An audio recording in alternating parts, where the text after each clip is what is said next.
Baiklah, per- baiklah. Selamat pagi buat Ibu dosen pengampu mata kuliah Sistem Transaksi Keuangan. Perkenalkan, nama saya Fajar Agung Leksmana dengan NIM 72135600013. Di sini saya akan mempresentasikan sebuah topik pembahasan penelitian yang kami lakukan. Sebelumnya, izinkan saya memaparkan gambaran umum terkait UMKM pada penelitian tersebut. Pada era globalisasi ini, teknologi semakin berkembang seiring berjalannya waktu. Hal ini menjadi sebuah tantangan bagi para pelaku usaha yang harus mengikuti perkembangan zaman yang semakin canggih.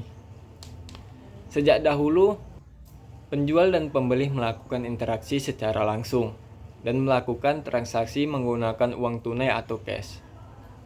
Perkembangan teknologi yang semakin modern menimbulkan berbagai perubahan yang terjadi secara signifikan bahkan pada kehidupan manusia. Bahkan, perkembangan teknologi dapat membuat berbagai macam bidang mengaplikasikannya. Perkembangan teknologi sangat berperan penting bagi manusia. Pesatnya, perkembangan teknologi sangat berpengaruh terhadap perkembangan digitalisasi pada UMKM saat ini. Hal ini membuat para UMKM dituntut untuk beradaptasi dengan cepat dan membuat inovasi pada bisnis yang dikelola, seperti pembayaran melalui dompet digital atau aplikasi keuangan digital.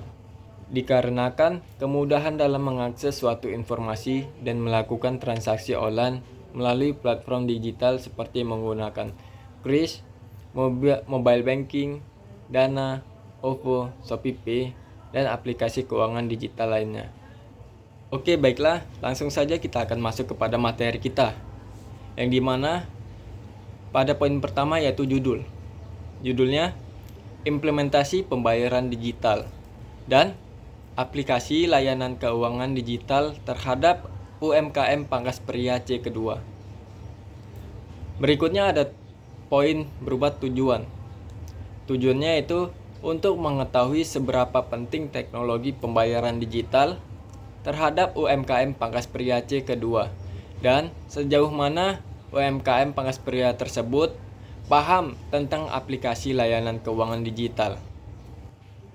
Baiklah, kita akan masuk kepada poin berikutnya yaitu metodologi.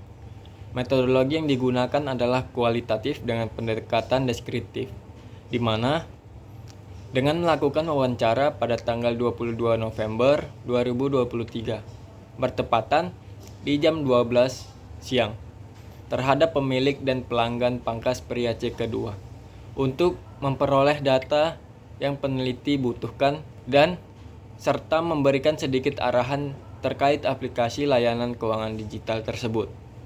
Di dalam jurnal juga sudah kami rangkum sedemikian rupa agar pembaca tidak kesulitan untuk memperoleh data terkait topik yang sama.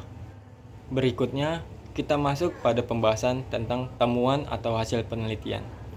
Di sini kita menemukan beberapa poin. Yang pertama, diketahui sebelumnya usaha Pangkas Pria C2 melakukan transaksi menggunakan uang cash dan beralih menggunakan dompet digital pada bulan Idul Fitri tahun 2020.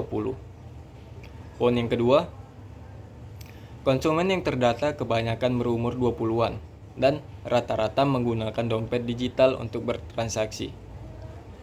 Poin ketiga, pemilik usaha Pangkas Pria C2 sangat terbantu dalam pencatatan keuangan, bertransaksi, dan tidak lagi memberikan uang kembalian pada konsumen.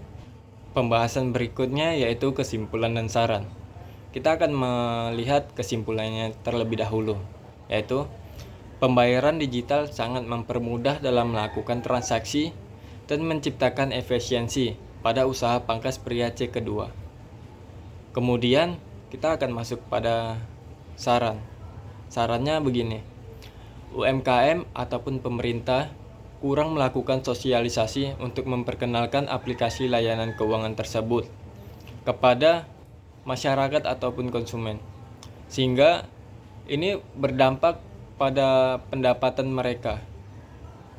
Kemudian, manfaat terhadap peneliti. Terkait penelitian sebelumnya, saya mendapat beberapa poin. Yang pertama, pentingnya dompet digital dalam bertransaksi.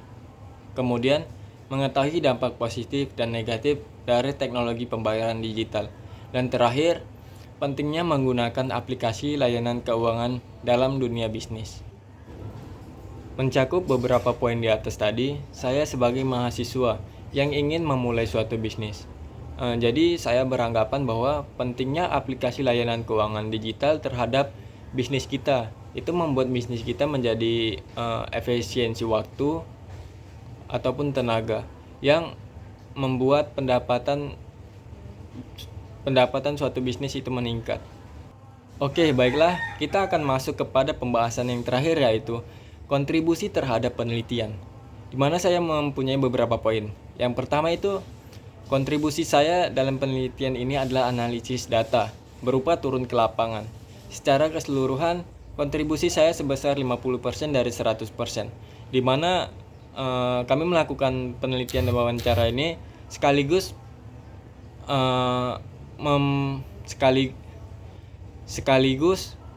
berdampingan dengan wawancara terkait aplikasi Siapik. Kemudian poin yang kedua adalah kontribusi saya dalam penelitian ini yaitu menetapkan judul dan metode penelitian.